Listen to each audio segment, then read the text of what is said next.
സുധാകരോ, കരുണക്കരോ. പാലം ഉദ്ഘാടനത്തിന് മുഖ്യാതിഥി സുധാകർജി.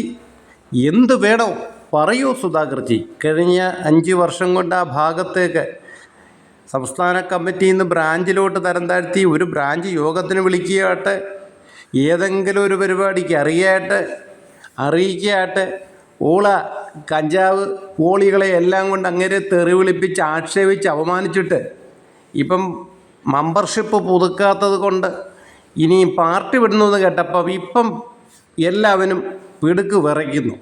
കാരണം എന്താ? അങ്ങേർക്ക് കുറേ വോട്ടുണ്ട് അവിടെ. അങ്ങേര് വിചാരിച്ച കുറേ ആൾക്കാരെ കാരണം കണ്ടിട്ടില്ല, അതുകൊണ്ട് അങ്ങേരെ ഈവന്മാർക്ക് ഭയമാണ്. കളവീരന്മാർക്ക് കക്കാത്തവനോട് ഭയമുണ്ട്, അവനെ പുറത്താക്കാൻ ശ്രമിക്കും. പക്ഷേ ഇലക്ഷൻ വരുമ്പോൾ വീണം. അതുകൊണ്ട് ഇപ്പോൾ സുധാകര എന്ന് വിളിക്കും. പാലം കടന്നു കഴിയുമ്പം പോടാ എന്ന് വിളിക്കും. ഇത് തന്നെയായിരിക്കും സുധാകർജി അവസാനം ഉണ്ടാവുന്ന ഔട്ട്കം.